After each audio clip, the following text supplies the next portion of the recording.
1A, obviamente en el célula no pequeña.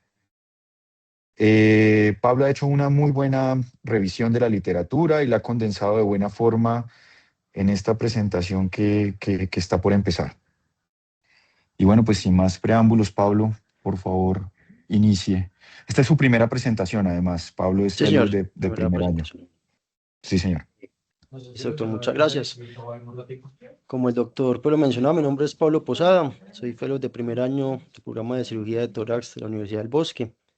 El día de hoy quiero hablarles acerca de las estrategias de manejo quirúrgico en el cáncer pulmonar de célula no pequeña, en estadio temprano, específicamente en el estadio 1A. Quiero darle las gracias al doctor Fernando Alvarado, quien es cirujano de tórax del Hospital San Ignacio, el Instituto Nacional de Cancerología, por haberme asesorado en esta presentación. Básicamente mi presentación la voy a dividir en 5 partes. Va a haber una primera parte que es una parte introductoria, donde además voy a hablar un poco acerca del cambio en el paradigma que ha tenido el manejo del cáncer pulmonar a lo largo del tiempo. También vamos a hablar un poco de consideraciones radiológicas del cáncer pulmonar temprano que hay que tener en cuenta antes de definir un manejo quirúrgico. Vamos a hablar también de las estrategias de manejo quirúrgico que tenemos disponibles en este momento. Y cuando tenemos un paciente que hemos operado, nos podemos enfrentar a factores de mal pronóstico y debemos abordarlos de la mejor manera para mejorar los desenlaces de esos pacientes. Vamos a hablar también un poco de ello, para terminar con unas conclusiones. Me gustaría empezar mi presentación hablando acerca de este señor. Él es el doctor Edwards y él es muy importante ya que en 1933 hace esta publicación. Y se trata del primer paciente llevado a una neumonectomía total por cáncer con buenos desenlaces. O sea, fue una neumonectomía exitosa cuando en la época eso era un procedimiento con alta mortalidad. Ese es un paciente más o menos en la quinta década de la vida que tenía compromiso del bronquio fuente del lado izquierdo. Y a pesar de que el paciente tuvo algunas complicaciones en su postoperatorio, este tuvo buenos desenlaces finalmente. En base a esta descripción y a esta publicación, la cirugía en cáncer pulmonar empieza a tener, digamos, un papel importante en el manejo de estos pacientes. Más adelante, en 1950, autores como Churchill empiezan a notar que los pacientes llevados a lobectomía tenían mejores desenlaces que aquellos llevados a neumonectomía. Y por ejemplo, en 1960, Cahan introduce lo que va a ser la lobectomía radical, que no solamente es la resección del parénquima pulmonar como tal, sino también la disección ganglionar adicional en el procedimiento. Él, en una serie de más o menos unos 48 pacientes, empieza a notar que a los que les hace disección ganglionar tiene mejores desenlaces. Es así entonces como la lobectomía, con el pasar de los años, se empieza a consolidar como el estándar de manejo en el cáncer pulmonar. Con lo aprendido en la patología pulmonar benigna, principalmente en la tuberculosis, se empiezan a emplear técnicas de resección un poco más conservadoras, como por ejemplo la segmentectomía para el manejo del cáncer pulmonar. Y en 1970 se empiezan a publicar las primeras series al respecto. Esa es una serie del 73, que incluyó 123 segmentectomías para pacientes con cáncer. Como podemos ver acá, la sobrevida a 5 años pues no fue la mejor, pero esto se debe a varias cosas. Principalmente la heterogeneidad de pacientes incluidos en este estudio. No había una clara estadificación de los pacientes incluidos y la mayoría de ellos eran pacientes muy frágiles que también pudo haber ayudado a la alta mortalidad o a los pobres desenlaces que tuvo este estudio. No es hasta 1995 cuando el doctor Ginsberg publica este artículo, que es el primer RCT que compara lobectomía con resecciones sublobares para el manejo de cáncer pulmonar temprano. Estos pacientes eran diagnosticados con radiografía simple de tórax, se hacía una estadificación intraoperatoria y el doctor Ginsberg en su trabajo puede evidenciar que los pacientes llevados a resecciones sublobares tienen aumento en la recurrencia, tienen aumento en la tasa de mortalidad global y también el aumento en la muerte relacionada con cáncer. Es entonces a partir de este estudio que la lobectomía se empieza a consolidar como el estándar de manejo en el cáncer pulmonar temprano. Como les mencionaba, el cambio o la evolución del manejo quirúrgico del cáncer pulmonar ha evolucionado de una forma abrumadora en los últimos 100 años, pero principalmente en los últimos 20 años han salido una serie de estudios que no solamente han dado validez a la lobectomía en el cáncer pulmonar temprano, sino también a las resecciones sublobales, que en cierto grupo de pacientes pueden incluso brindar algunos beneficios.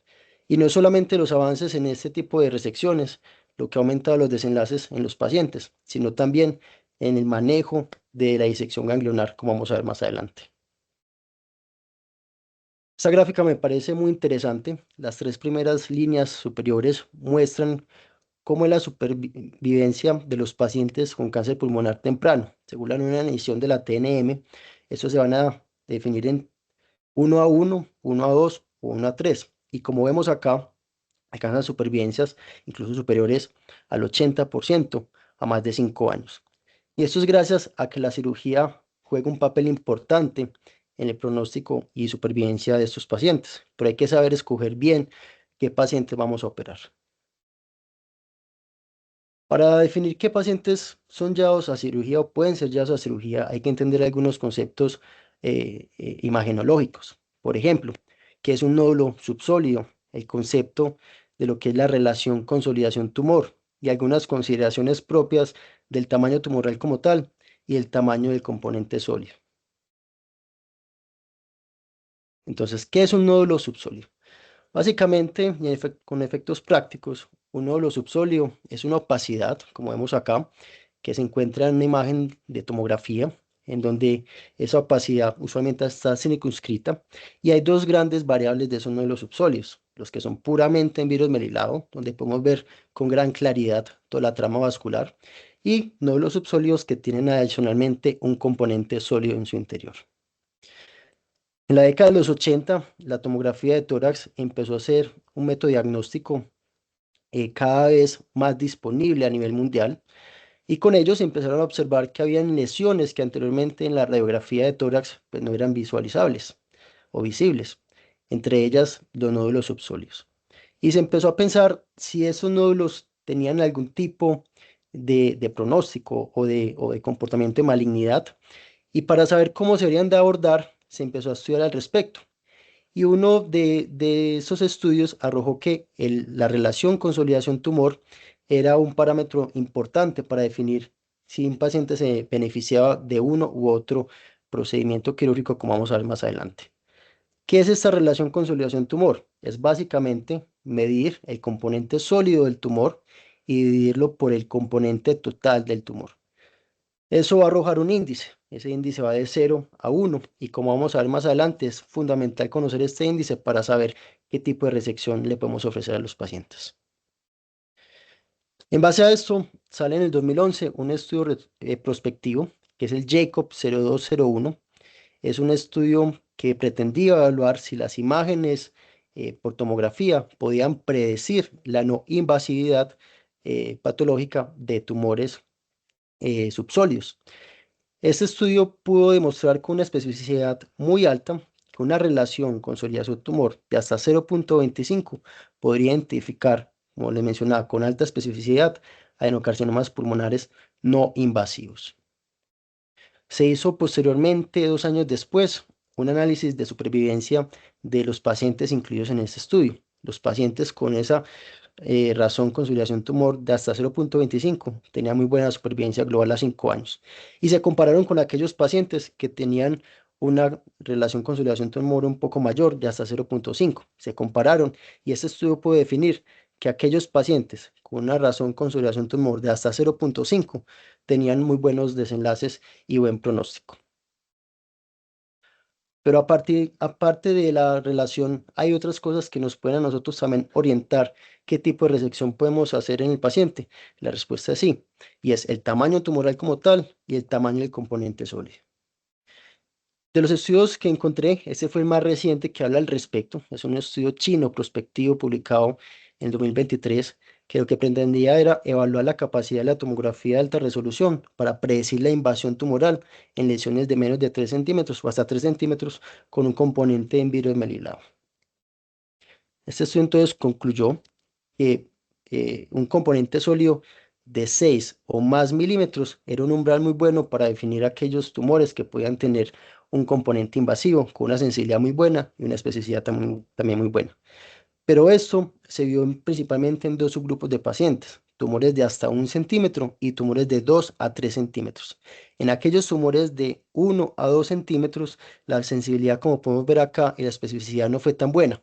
Acá los autores lo que recomendaban es hacer biopsia por congelación y en base a si hay o no un componente invasor, hacer una resección un poco más extensa. ¿Qué pasa con los nódulos en vidrio menilado puros?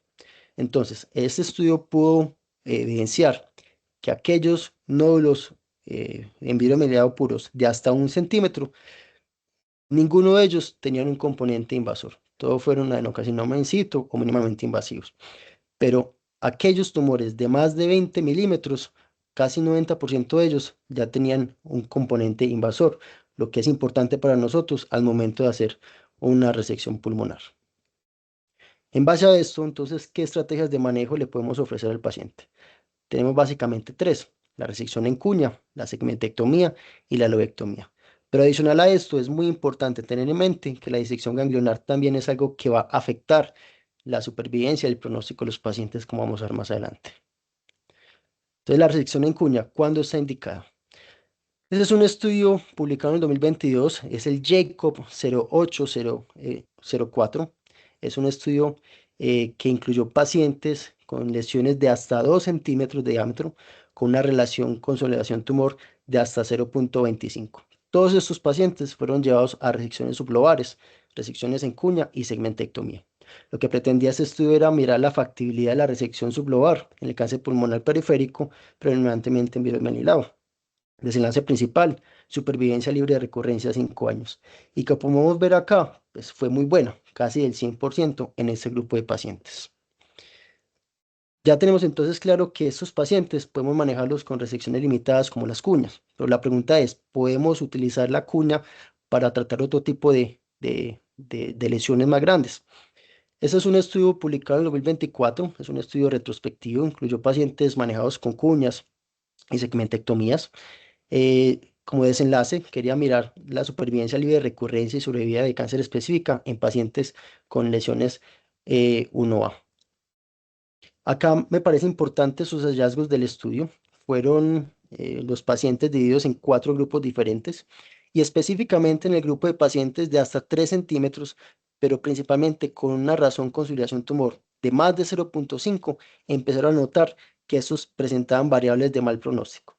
Tenían más componente histológico de mal pronóstico, como por ejemplo micropapilar, componente sóleo. La diferenciación de tumor era mucho menor, había más compromiso por STAS, más compromiso pleural, incluso más compromiso linfovascular, que como vamos a ver más adelante son variables de mal pronóstico. Este estudio entonces pudo concluir que aquellos pacientes con tumores de hasta 2 centímetros, pero que tuvieron una razón consolidación tumor de hasta 0,5, se podrían beneficiar de una forma segura de una resección en cuña. Pero aquellos tumores de mayor tamaño o que tuvieran una relación consolidación tumor mayor, posiblemente se beneficiaban mucho más de hacer una cuña o, como vamos a ver más adelante, de una lobectomía. ¿Cuándo vamos entonces a hallar a un paciente a una segmentectomía? Hay dos grandes estudios que muestran la no inferioridad de la segmentectomía contra el gold estándar, que ha sido siempre la lobectomía, en el manejo de cáncer pulmonar temprano. Y uno de ellos es el Jacob 0802, que posiblemente la gran cantidad de ustedes lo conocen. Es un estudio publicado en el 2022, un RCT al autorizado. Incluyó pacientes con lesiones de hasta 2 centímetros con una relación consolidación-tumor de más de 0,5. Lo que pretendía era comparar desenlaces de lobectomía y segmentectomía y la supervivencia global a 5 años. El objetivo era evidenciar si la segmentectomía era no inferior a la lobectomía en el manejo del cáncer pulmonar en el estadio NOVA periférico. Desenlaces secundarios: supervivencia libre de recaída, como era la función respiratoria posoperatoria a 6 y 12 meses, tasa de recurrencia local y eventos adversos. Como podemos ver acá, este estudio pudo demostrar que incluso la supervivencia en la segmentectomía era algo mayor que en la lobectomía. Se pudo confirmar entonces la no inferioridad de la segmentectomía sobre la lobectomía, pero incluso la superioridad de esta resección sublobar frente a la lobectomía, que ha sido el gold estándar en cuanto a supervivencia global. En los desenlaces secundarios, supervivencia libre de recaída 5 años, no mostró diferencias en cuanto a cementectomía o lobectomía. En cuanto a la preservación de función pulmonar, tampoco hubo diferencias estadísticamente significativas entre los dos abordajes, pero algo que sí me llamó mucho la atención fue la recurrencia local. La segmentectomía tuvo más recurrencia comparado con la lobectomía. En febrero de este año sale un análisis suplementario de este estudio que lo que quería mirar era factores de riesgo para que hubiera esa recurrencia mayor en los pacientes llevados a segmentectomía. Se encontró que aquellos pacientes llevados a segmentectomía tenían mayor número de lesiones sólidas que se asociaban a un OR mayor para recurrencia. Adicionalmente, hasta el 18.5% de los pacientes llevados a segmentectomía tenían un margen patológico insuficiente. El estudio lo definía por lo menos a 2 centímetros o el tamaño del tumor como el límite de resección. Cementectomías complejas también se asociaron a mayor riesgo de recurrencia, principalmente la lingulectomía y la cementectomía de segmentos basales. Y algo también llamativo es que en la lobectomía hubo más N1 y N2 oculto comparado con la segmentectomía, y eso también habla de que posiblemente la disección ganglionar en la lobectomía fue mayor o mejor que en la segmentectomía. Algo que no se tuvo en cuenta en este análisis fue el papel que tiene el STAS en la recurrencia, pero como vamos a ver más adelante, en el Mundial de Pulmón, celebrado ahora en septiembre, se habló del análisis del valor pronóstico del STAS en este estudio y se los voy a mostrar.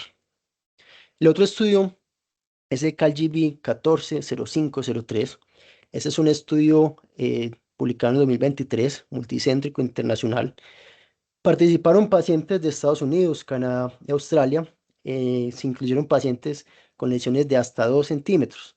Acá es muy importante, estuve mirando el estudio y realmente no es claro qué porcentaje de pacientes tenían el componente sólido y tampoco se especificó esa relación consolidación-tumor.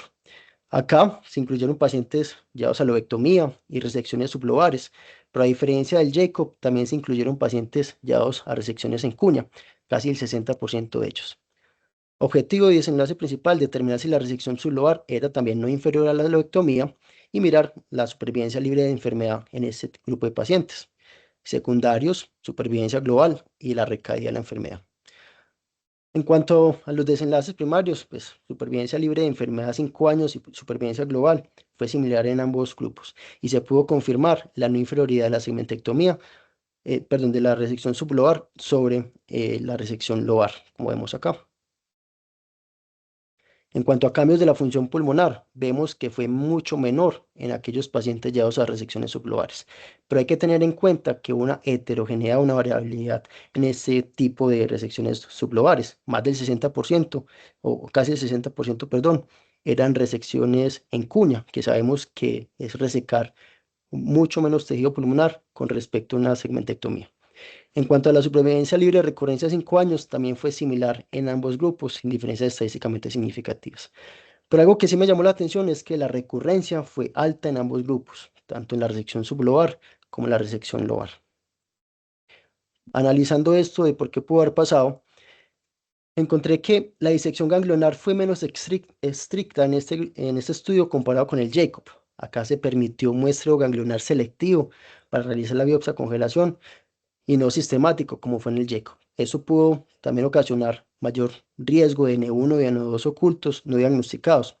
También, como le mencioné al principio, no es claro la proporción de tumores sólidos puros ni una razón de consolidación tumor incluida en este estudio. Y algo que también pudo haber afectado es la biología tumoral. En el Jacob, casi un 44% de los pacientes eran no fumadores. En este estudio no es claro qué porcentaje de pacientes no eran fumadores. Hablan en una parte que posiblemente fueron un 55%, pero no es muy claro ni específico en este estudio. Y lo otro es que se incluyó un mayor número de mujeres y sabemos que las mujeres pueden tener una biología tumoral un poco diferente al de los hombres. ¿Qué pasa, sin embargo, en el mundo real? Estos dos estudios que les mencioné son estudios muy rigurosos, muy estrictos, que tienen unos parámetros muy claros. Pero ¿qué pasa en el mundo real? Este es un estudio publicado en agosto de este año, es estadounidense, de 346 centros. Se incluyeron más de 32.000 personas con tumores de menos de 2 centímetros periféricos. Se incluyeron pacientes llevados a lobectomía, cementectomía y cuñas. El desenlace primario era mirar la supervivencia global y secundario, supervivencia específica por cáncer de pulmón. Cuando se comparaba la lobectomía con la segmentectomía, no encontraron ningún tipo de diferencias en esos desenlaces. Sin embargo, cuando se comparaba la cuña con la segmentectomía o la cuña con la lobectomía, la cuña realmente se asociaba a peores desenlaces. Y cuando se comparaba la lobectomía con las resecciones sublobales, por el alto número de cuñas, eso también influyó en que fuera eh, no tan bueno como la lobectomía. Pero algo que me llamó mucho la atención a mí del resultado del estudio fue el manejo ganglionar. Acá, como podemos ver, pacientes llevados a lobectomía tuvieron muchos más ganglios linfáticos analizados en comparación con pacientes llevados a cuñas. En estaciones examinadas también fue mayor el número comparado con las cuñas. En nodal upstaging fue mucho mayor en lobectomía comparado con la cuña. También hubo más proporción o mayor número de N1 y N2 oculto comparado con la cuña, y esto habla de la calidad de ese análisis ganglionar. Pero algo que me parece preocupante es el valor de NX, o sea, ganglios no analizados, que fue casi del 21%.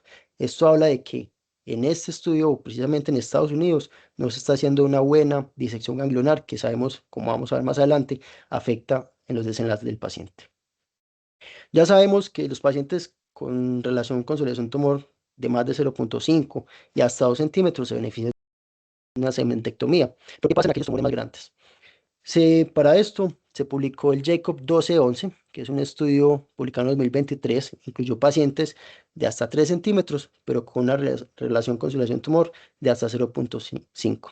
Se excluyeron los pacientes incluidos en el Jacob 0804, que eran aquellos pacientes con tumores de hasta 2 centímetros y con una relación consolidación-tumor de hasta 0,25.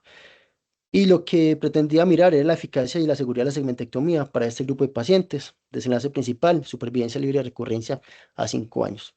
Como podemos ver acá, la supervivencia libre de recurrencia fue muy buena, el 98%. Y algo llamativo es que el 25% de esos pacientes tenían adenocarcinoma in situ y adenocarcinoma mínimamente invasivos. Acá surge la pregunta, y es si de pronto esos pacientes pudieron haber sido tratados con resecciones más limitadas, como por ejemplo cuñas. Para eso, en este momento, se encuentra en desarrollo un estudio chino del grupo Lectop. ¿Cuándo tiene indicación el paciente ser ya una lobectomía? Realmente, en cualquiera de esos escenarios, la lobectomía es una estrategia de manejo válida con buenos desenlaces oncológicos. Pero hablando principalmente de lo que hemos hablado anteriormente, sabemos que las segmentectomías son procedimientos que son más difíciles de hacer, requieren cierta experiencia. Muchos de los cirujanos en Colombia no trabajan en centros oncológicos, muchos manejan patología benigna, y realizar segmentectomías, principalmente la língula y segmentos basales, puede generar un reto adicional, y debemos obviamente ofrecer lo que mejor sepamos hacer para el paciente. Muchos de los cirujanos están muy bien entrenados en la lobectomía, y sigue siendo una muy buena estrategia de manejo para los pacientes. ¿Cuándo más se puede ofrecer la lobectomía? En tumores centrales o cuando tengamos ganglios positivos en la biopsia por congelación del paciente que estamos operando, que estamos planeando hacer una resección sublobar. Cuando tengamos dudas si hay compromiso ganglionar o duda en el compromiso del margen de resección y no tengamos biopsia por congelación, la lobectomía también es una opción de manejo para estos pacientes. Y a la luz de la evidencia de hoy, los tumores de más de 2 centímetros y que tengan una relación consolidación de más de 0,5 tienen también indicación de lobectomía. Pero, ¿qué es un tumor central? Estuve mirando la bibliografía y la literatura que define esto, y hay varias definiciones. Hay unas definiciones que se definen como la presencia de un tumor localizado en los 2 tercios internos del pulmón, pero hay varias formas de definir esto radiológicamente. Hay una mediante líneas verticales, como vemos acá, y otra mediante líneas concéntricas, como vemos acá. Encontré mucha literatura que soporta eso, aunque no con mucha evidencia de que se debería utilizar líneas concéntricas. Lo importante es casarnos con una sola definición y estar muy en sintonía con los radiólogos de las instituciones para definir lo que es la centralidad de un tumor. Y es importante reconocer esos tumores centrales, ya que los tumores centrales van a tener más riesgo de compromiso N1 y N2. Vamos acá. Entonces, los pacientes llevados a lobectomía pueden tener beneficios adicionales cuando estamos hablando de tumores centrales. ¿Importa la disección ganglionar? La respuesta es sí, y es muy importante realizar una muy buena disección ganglionar. Este es un estudio que me llamó mucho la atención, se publicó en el 2022 y comparó realmente en pacientes llevados a resecciones sublobales si el número de resección ganglionar impactaba en la sobrevida. Y realmente se evidenció que cuando se disecaba 9 o menos ganglios, estos tuvieron una supervivencia menor y más riesgo de muerte comparado con aquellos pacientes a los que se les resecaba 10 o más ganglios. Y eso no solamente se evidenció en pacientes llevados a segmentectomía, como podemos ver acá, también en pacientes llevados a cuna. Entonces, para tener en cuenta, la disección ganglionar importa y mientras más ganglios disequemos, mucho mejor.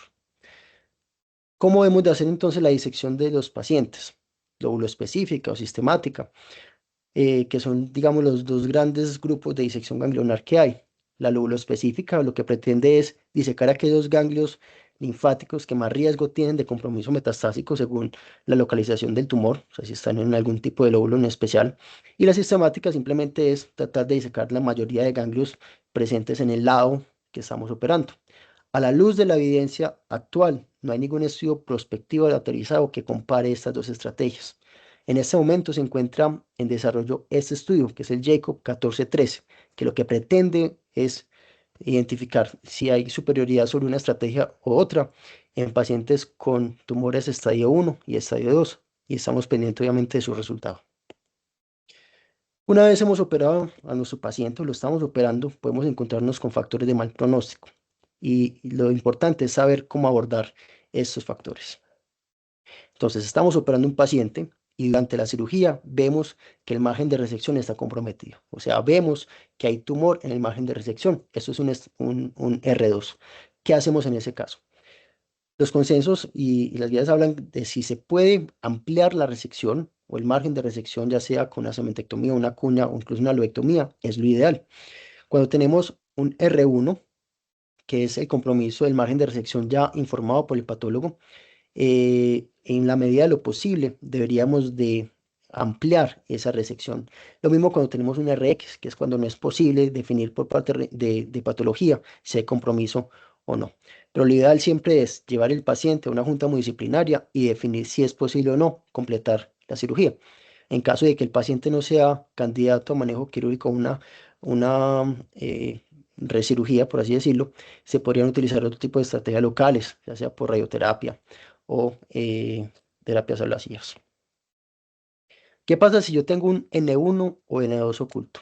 Esos pacientes tienen indicación de lobectomía de completación. Este es un estudio que pareció interesante, publicado en el 2025, que identificó ciertos predictores para que el paciente tenga N1 o N2 oculto. Y de los hallazgos más importantes era la presencia de lobulación, especulación, una mayor densidad del tumor, presencia de invasión linfovascular, la presencia de STAS, el compromiso micropapilar y sólido y el antígeno carcinoembryonario elevado. Cuando el paciente tiene todas estas variables presentes, con una muy buena especificidad y sensibilidad, como vemos esta área bajo la curva, podemos predecir que el paciente puede tener riesgo elevado de tener N1-2 oculto. Pero ¿qué pasa si yo, por ejemplo, hago una segmentectomía y encuentro un N1 oculto? O sea, lo operé, el patólogo revisa el compromiso ganglionar y dice, este paciente tiene un N1 oculto. Ese es un estudio publicado en agosto de este año, comparó segmentectomía y lobectomía, hizo supervivencia a 5 años y supervivencia libre de recurrencia a 5 años, y vio que los pacientes llevados a lobectomía y segmentectomía no tenían diferencias en cuanto a los resultados de estos desenlaces. ¿Qué pasa por el contrario si tengo un N2 oculto, un N1 y N2 oculto? Este es un estudio también publicado el año pasado que compara los dos abordajes, cementectomía y lobectomía. ¿Qué encontró el estudio?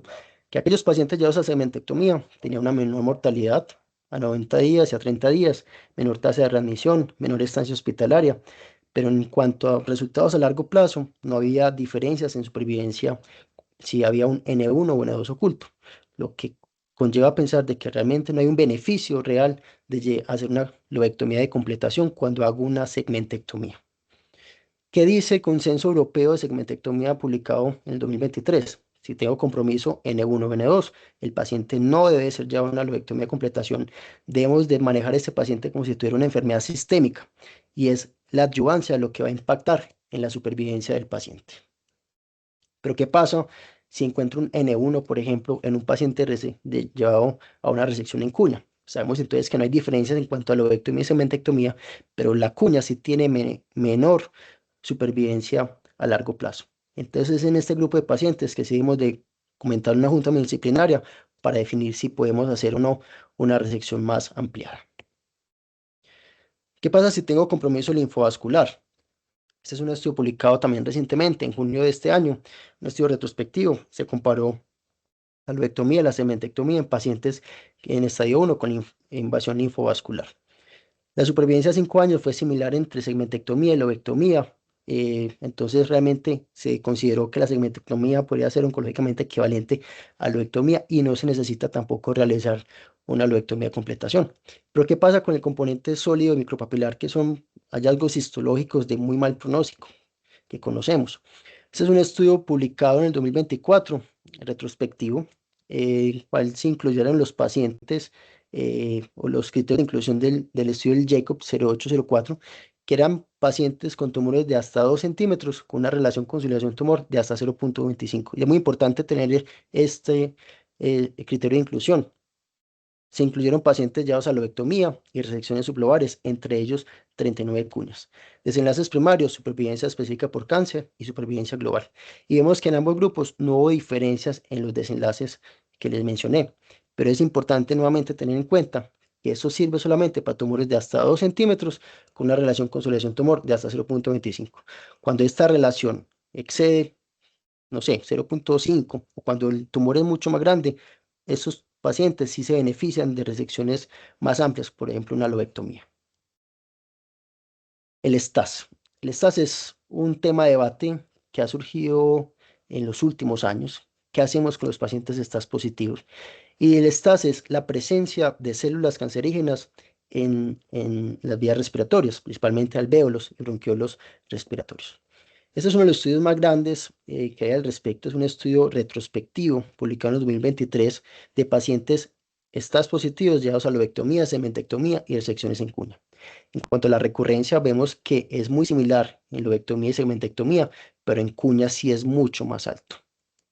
Cuando vemos los pacientes con STAS llevados a cuña, la cuña en pacientes STAS positivos se asocia a un factor de mal pronóstico que afecta la supervivencia global y la supervivencia libre de recurrencia. En esos pacientes sí se podría plantear hacer resecciones más ampliadas, obviamente comentándolas en un grupo multidisciplinar.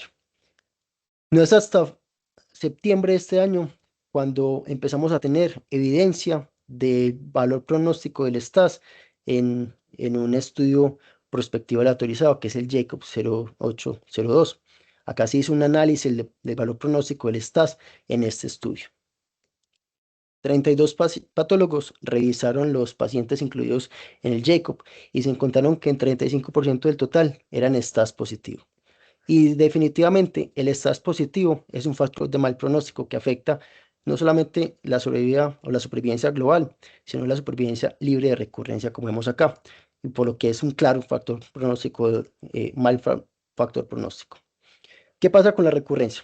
En cuanto a la recurrencia local, realmente, como podemos ver acá, es muy similar en segmentectomía y en lobectomía, pero realmente tuvo los pacientes llevados a segmentectomía, cuando eran STAS positivos, mucho más riesgo de recurrencia comparados con aquellos pacientes llevados a segmentectomía con STAS negativo. O sea, el hecho de tener STAS positivo no solamente afecta la recurrencia en pacientes llevados a lobectomía, sino también en pacientes llevados a segmentectomía.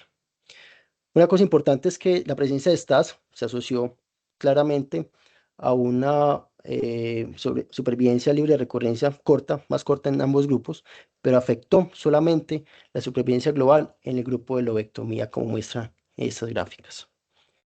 La conclusión de este análisis es que definitivamente el STAS es un factor de mal pronóstico. Sin embargo, la presencia de STAS en segmentectomía no anula los resultados iniciales del estudio, que era demostrar la no inferioridad de la segmentectomía frente a la lobectomía en pacientes con tumores tempranos, estadio 1A. ¿En qué estamos entonces en este momento? Para resumir, pacientes con lesiones de hasta 2 centímetros, que tengan una relación conciliación tumor de hasta 0,5, se podrían beneficiar de cuña o segmentectomía. Cuando esta relación excede 0,5, debemos de abordarlo con una segmentectomía o una loectomía. Pacientes con tumores de hasta 3 centímetros, con una relación consolidación tumor de hasta 0,5, la segmentectomía es una muy buena opción. Y cuando esta relación excede 0,5, la loectomía sigue siendo el gol estándar del manejo a la luz de la evidencia de hoy. Sin embargo, como les muestro acá, hay algunos estudios que están en curso en este momento para mirar si en estos pacientes donde la lobectomía es el gol estándar, también se les podría brindar, por ejemplo, resecciones sublobales como la segmentectomía. Para terminar entonces, debemos de individualizar cada paciente. Hay que discutir siempre los casos en grupos multidisciplinarios y idealmente en grupos oncológicos. La lobectomía sigue teniendo un papel importante en el manejo del cáncer temprano, pero las resecciones sublobares en pacientes bien seleccionados podrían también brindarles beneficios y teniendo en cuenta que cada vez la población es mucho más anciana y puede tener nuevos segundos primarios. La disección ganglionar es fundamental e impacta en los desenlaces, es algo que tenemos que tener en cuenta y es importante reconocer cuál es nuestra realidad y la de nuestros pacientes. Una cosa que me parece interesante que he visto en el tiempo que he estado en el fellow es que los cirujanos hacen la disección ganglionar de la pieza quirúrgica. O sea, se hace una lobectomía, una segmentectomía y se diseca la mayor cantidad de ganglios posibles, ganglios segmentarios incluso. Y esto obliga al patólogo a informarnos esos ganglios que mandamos a patología, porque muchas veces la pieza quirúrgica se envía al patólogo y muchas veces no se buscan esos ganglios que nosotros podríamos tomarnos el tiempo de unos 10 minutos, 15 minutos de entregárselos al patólogo, que eso podría impactar obviamente en los desenlaces. Muchas gracias.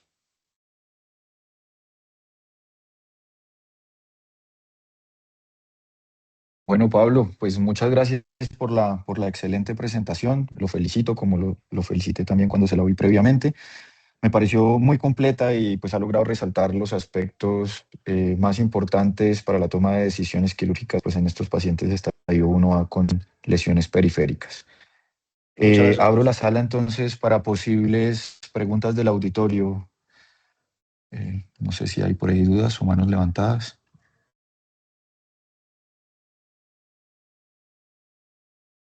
Buenas No, no se noches. animan. Oye, Alejandro, Ah, sí, sí, sí, sí. yo llegué un Siga, poquito doctor tarde, pero Gaviria. quería, ¿qué más? Pablo, ¿qué más? Profesor, ¿cómo está? Llegué un poquito tarde, pero quería saber esa relación de consolidación del nódulo. ¿Lo estaban mirando con qué? ¿Con la misma tomografía al inicio, un PET o en el hallazgo que se hace intraoperatorio? Eso es con la tomografía prequirúrgica. Eso lo que miden es el componente sólido como tal del tumor y se divide por todo el tamaño del tumor como tal, o sea, el componente environmental y eso se divide. O sea, se divide el componente sólido sobre el tumor total y eso saca el índice. Pero es con la Así es. tomografía, no es con el PET, es con tomografía. Es que cuando uno tiene la tomografía y toma el PET, o sea, los pacientes que llegan con los dos exámenes, Ujú. es mucho más evidente, pues no sé si le ha tocado a todo el mundo, cuando uno en las lesiones de 2 centímetros o más, el realce lo puede hacer que mida la lesión y mirar el porcentaje del realce sobre la lesión total. No sé si eso en algún momento lo tocaron el tema ahí, pero viendo el realce uno podría decir como más específico el tipo de relación que tiene con relación al tumor.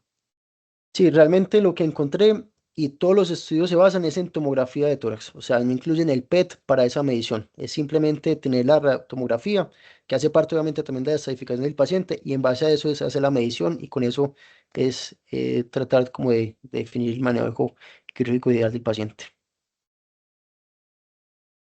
Listo, Así es gracias. como lo menciona Pablo, todos los estudios lo hacen así. La doctora Estela Martínez tiene la mano levantada, doctora.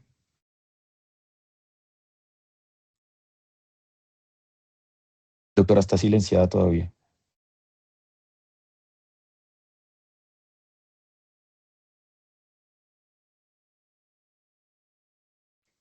Ya, doctora, perdón, no la oímos. Ya, ahora sí, sí, ya. ya. Que además de felicitar a Pablo por la excelente revisión y por la forma tan organizada como nos presentó las cosas y la posibilidad de que uno escaneando el QR pueda tener los artículos en que él sustentó la charla, que eso para mí es innovador y muy interesante. De hecho, tomé varios artículos que me gustaron. Quería hacer unos comentarios respecto a lo que dijo Alejandro. Estoy completamente de acuerdo. La mejor evaluación de la relación consolidación vidrio esmerilado se hace con un TAC de alta resolución. Por eso el TAC del PET no sirve y TACs que tienen cortes gruesos tampoco son muy útiles en eso. ¿Qué es lo que se ha usado? Seguramente el PET nos va a servir para otras cosas pronósticas, pero no para esta definición que hicieron los japoneses para poder determinar qué tipo, pues todos estos trabajos que planearon, como él lo mostró en ese último cuadro de resumen. La otra cosa que quería decir como en general es que la disección ganglionar lóbulo específica también es una disección completa. Y como esa nomenclatura es tan variable en tan diferentes artículos, yo solamente lo digo para que, digamos que tratemos de usar nosotros entre Colombia o en castellano la disección sistemática completa o la disección sistemática lóbulo específica o selectiva, que es el muestreo selectivo pero sistemático, porque lo otro es aleatorizado. Es solo como unas aclaraciones ahí para... Y por eso Sí, es que doctora, y en lo eso es sistemático no hay diferencias hasta ahora. Perdón. de acuerdo, doctora, y hacer ese énfasis es muy importante porque muchos artículos que van saliendo recientes, muchos provenientes de Asia, mencionan sistemático y realmente es muestreo, o a veces mencionan lóbulo específico y tampoco completo. O sea, es decir, hay que leer bien los métodos de cada uno de esas nuevas evidencias que van saliendo. Y usan diferentes nomenclaturas, por eso es que es importante tener claro, las disecciones ganglionares son o sistemáticas o aleatorias. Y dentro de las sistemáticas está la que normalmente los norteamericanos llaman sistemática, que es la completa y no le ponen más apellidos, o la que es sistemática lóbulo específica o muestreo sistemático selectivo, que es el que no, pues que es muy parecida a la lóbulo específica. Muchas gracias, profe. Así es. Estelita, ¿puedes aclararnos sobre la medición del índice de consolidación? Porque se hace teniendo en cuenta el TAC tanto en la ventana de pulmón como en la ventana de mediastino. ¿Tú recuerdas bien cómo fue que se hizo ese estudio inicial?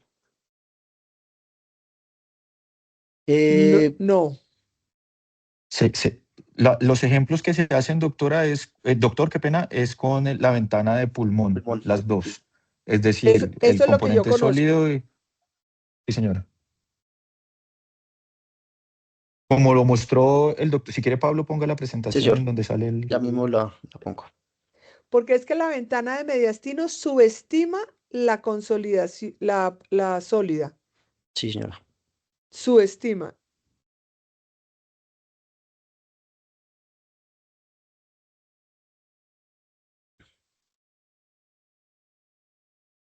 Acá. Ahí está. Sí. Entonces, identificar el tamaño del componente sólido, que ese se evidencia muy bien en esta ventana pulmonar, pero también la ventana pulmonar nos permite mirar realmente cuál es el tamaño de ese componente miriamidado, y es en base a esta ventana que nosotros hacemos la relación y como están descritos en todos los estudios que puede evidenciar. Es correcto. ¿Ese nódulo es un nódulo central o es un nódulo periférico? Buena Este de pregunta. acá, doctor. Esa es una excelente pregunta, doctor García Herreros. Mejor eh, dicho, ese que luce como un nódulo divino para hacerle una resección segmentaria, termina haciéndolo o no termina haciéndolo. Acá entonces, A profesor, mí, habría que mirar muy bien cómo estamos definiendo centralidad, o sea, si es con las líneas verticales o con las líneas concéntricas, porque eso es algo muy importante, que lo que es un nódulo periférico por líneas verticales podría ser un nódulo concéntrico con líneas concéntricas como tal.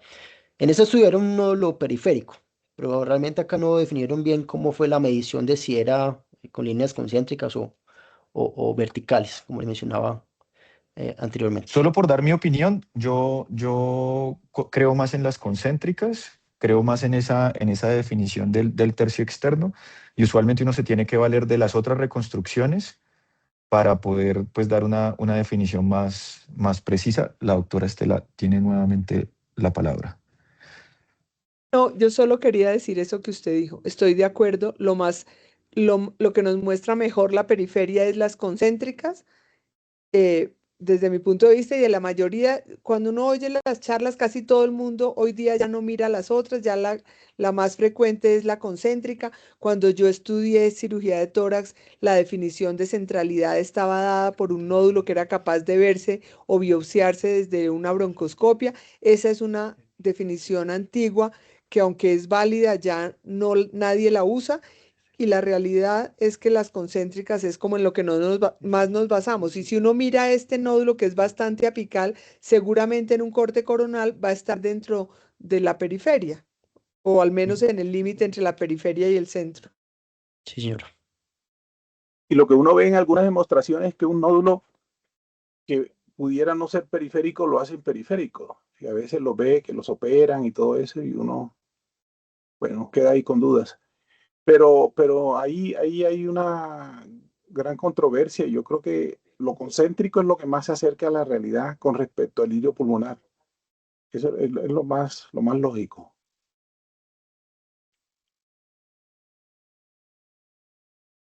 Sí, sí, señor, así es. ¿Tenemos alguna otra duda en el auditorio? Yo creo que aprovechando las palabras de la doctora Martínez hace un ratico cuando comenzó la discusión, deberíamos hacer que los demás fellows también coloquen el código QR de cada una del soporte bibliográfico, porque nos da una idea de que podemos profundizar en el tema que creemos al momento de la presentación. Lo que no estoy seguro es si todo el mundo está haciendo o recibiendo esta charla en PC o lo están haciendo en el celular. O de la otra manera sería también dejar la publicación de la charla con acceso a todos los usuarios que quieran para complementar eso, porque de eso se trata. Está permanentemente en esta discusión de la lobectomía y de la cementektomía que tanto nos consume parte del aprendizaje diario. Y bueno, yo creo que si la tenemos a la mano, en algún momento tenemos un caso. Puede que no seamos los que más hacemos lobectomía y cementektomía en el mundo, pero queremos siempre lo mejor para el paciente. Sí, profe, esos códigos QR llevan al archivo ya descargado, o sea, no tienen que descargarlo ni nada, sino que ya está, digamos, en la nube descargado, simplemente es Sí, eso me di descargarlo cuenta. Eso está muy bien. computador. Ujú. Doctora, ¿tenía otra duda? Creo que No levantó la mano. quería, sí, pues no más que una duda, una cosa, yo digo como aquí aprendemos no solo medicina, yo por ejemplo no sé hacer eso. Yo no sé si los otros fellows saben, pero eso sería buenísimo que Pablo nos enseñara cómo Claro que podemos sí, crear el código, porque a mí también me gustaría ponerlo en mis charlas cuando uno da charlas. claro que sí, profe, yo le muestro cómo se hace. Bueno, y yo tengo Gracias. otra inquietud. Según la cuenta de alto costo, hasta 31 de agosto del 2025 había una prevalencia de cáncer de pulmón en Colombia de 8.916 enfermos. Sin embargo, esto es diferente a la incidencia. La incidencia, tengo yo entendido que estaba entre 7.000 y 8.000. No sé si Estelita me puede corregir. Y que los casos de cáncer temprano que habían sido reportados en el 2023, si no estoy mal, eran de alrededor de 17%. Sin embargo, este año dice que aumentó en el 9.5% los cánceres tempranos. Entonces eso indicaría que pasaríamos el 20%, que era la meta que tenía la cuenta de alto costo. No me concuerdan los datos. Yo creo que los datos están un poquito errados, la apreciación que hace la cuenta de alto costo en su página.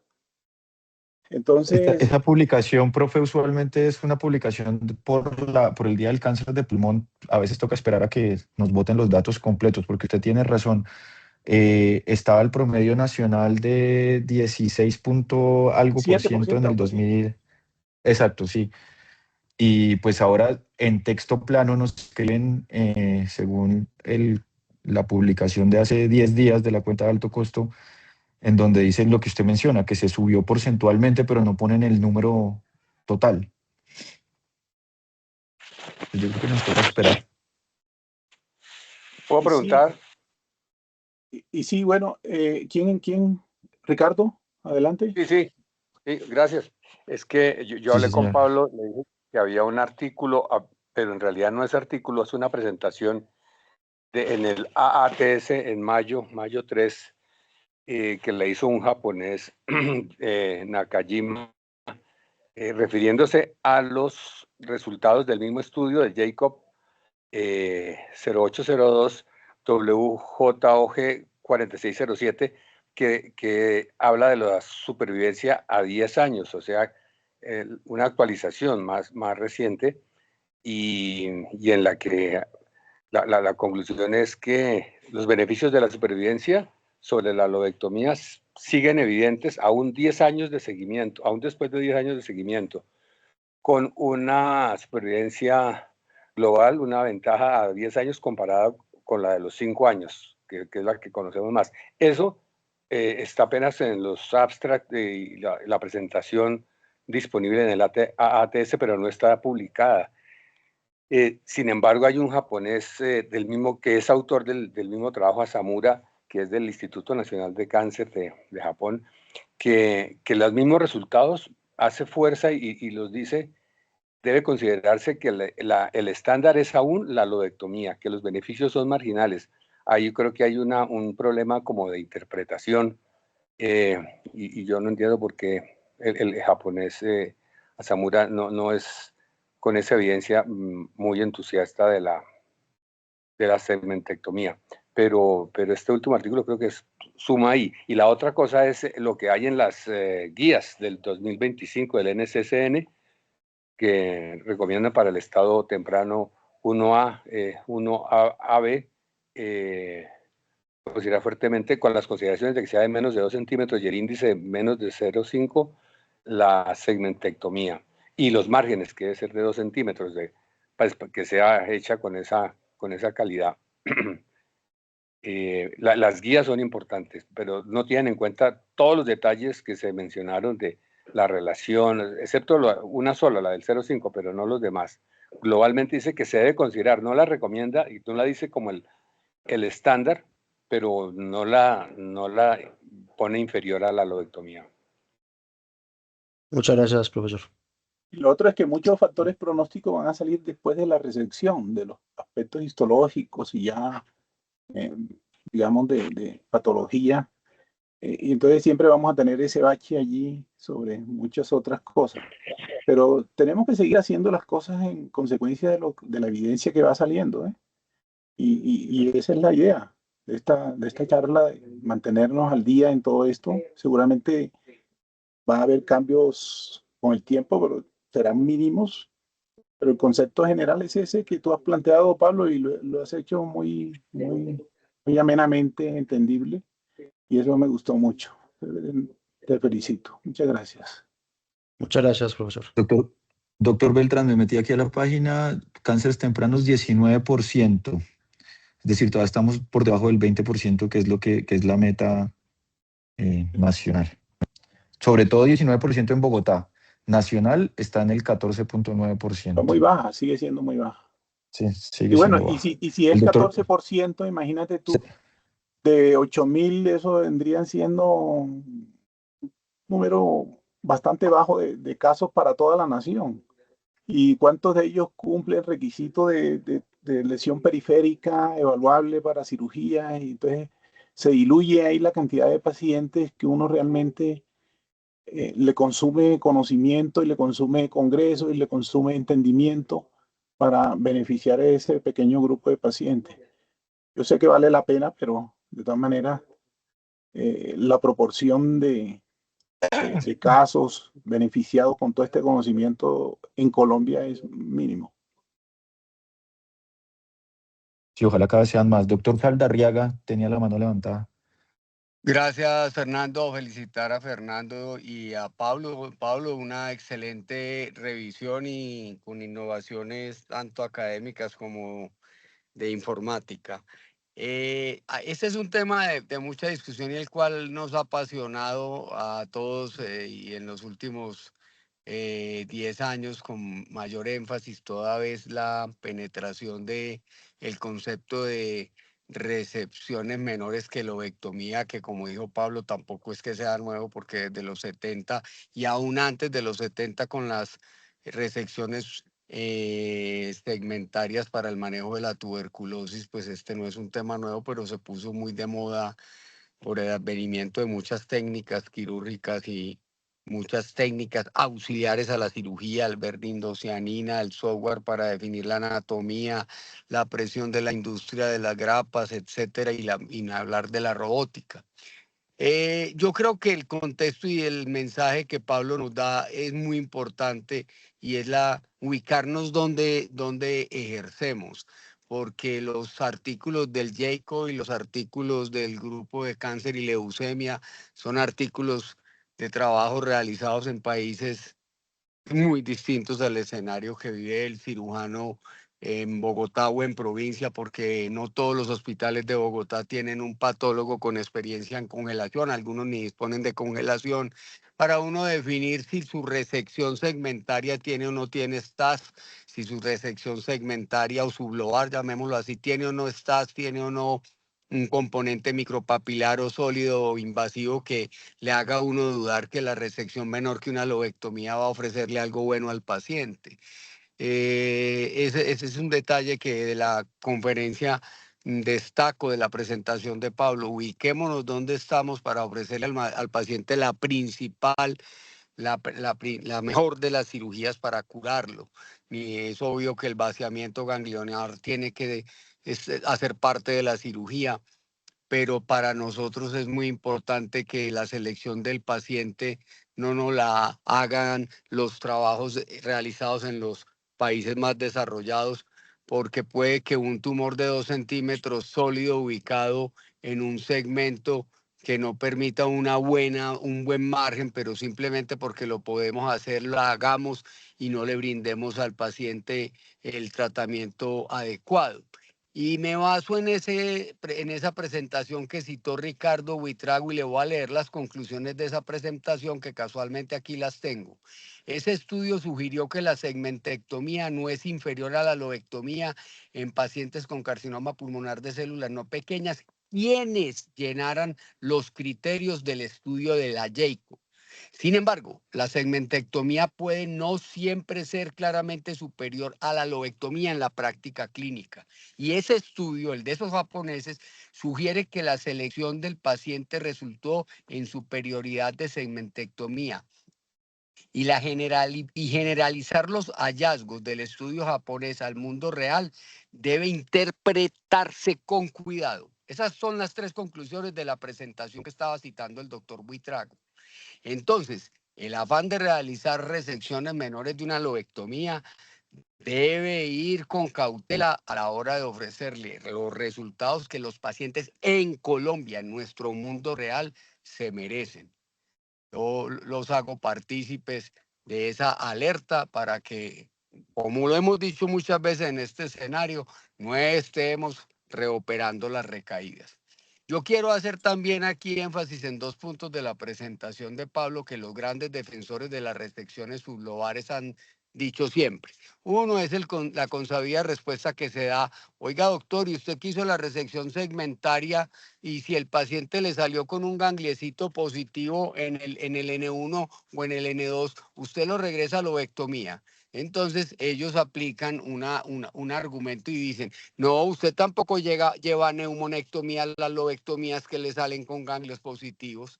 Y ese es un esguince muy frágil para ofrecerle a un paciente una probabilidad curativa con una buena cirugía desde el principio. Y respuesta dan ellos con el STAS. Afortunadamente, y este año revisamos en algún momento el artículo donde ya hay algunos criterios de patología para que cuando se demuestre el STAS ya le justifican al paciente la quimio. Pero yo veo muy laxo al grupo quirúrgico mundial en solucionar sus falencias quirúrgicas con quimioterapia posoperatoria. A veces digo porque probablemente no es a esos cirujanos a los que les van a someter a quimio. O dejarle todo a la inmunoterapia o a los imertinib, terapias costosísimas, prolongadas y que incluso todavía en algunos escenarios de las guías son experimentales. Entonces, no minimicemos el cáncer de pulmón, escojamos muy bien un nodulito menor de 2 centímetros, en vidrio esmerilado, que el patólogo en congelación te pueda decir que es un lepídico, probablemente una resección menor que una lobectomía, no me queda la menor duda que hay que hacerla.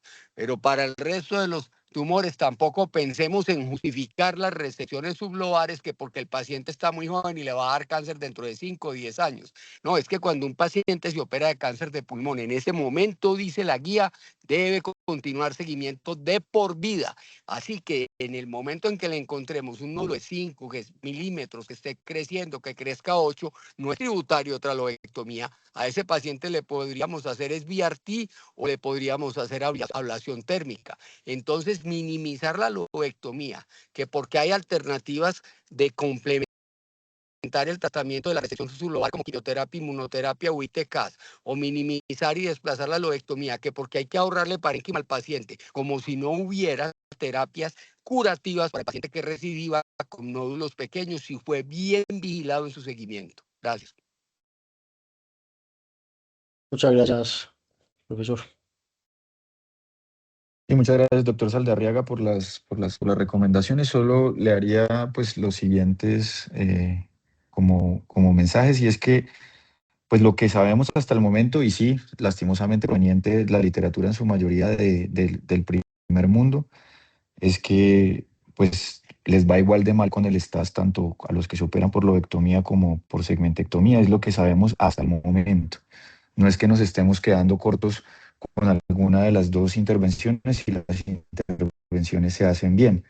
Que nos faltan estudios propios, estoy de acuerdo con usted. Yo creo que también tomaría ese mensaje como un buen llamado a que reunamos los casos de, como dice usted, los defensores de las resecciones sublobares, para mostrar realmente qué tan bien o qué tan mal nos está yendo en nuestro escenario, y poder tomar decisiones con un poquito más de criterio, más allá de lo que ya han estudiado otros de manera juiciosa en otras latitudes.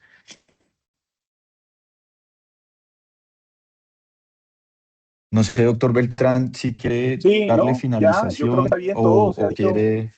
se ha dicho ya todo lo que había que decir para este momento y sobre El este doctor tema. Carvajal creo que tenía un mensaje, Sí, al final. El doctor Carvajal, a ver. No, yo solo quería decirles que ahorita les voy a mandar el link para el enlace para que y la invitación para que nos acompañen en la próxima reunión del próximo mes, que la necesitamos mandar hoy para que quede con fecha de hoy y podamos resolver un problema que tenemos pues no problema, es simplemente un requisito que necesitamos cumplir para la tesis de Jenny. Entonces, no les parezca raro que yo hoy mismo les estoy invitando a la nueva reunión de dentro de un mes. Es eso nomás. Gracias. correcto. Muchas gracias. Bueno, Fernando, puedes cerrar ya. Perfecto, no, pues nuevamente, ya como lo han felicitado todos, felicitar a Pablo. Me parece que es una excelente presentación, es su primera presentación además, para contextualizar. Me parece que lo ha hecho muy bien, por el orden, por lo conciso, a pesar del extenso tema, y cómo lo logró presentar para que todos pudiéramos hacer esta discusión. Muchas gracias nuevamente, Pablo, y muchas gracias a todos por la asistencia. Y los esperamos entonces en diciembre con el tema de Jenny, que es su tesis de grado. Que tengan buena noche. Hasta luego. Buenas noches, muchas gracias. Hasta luego.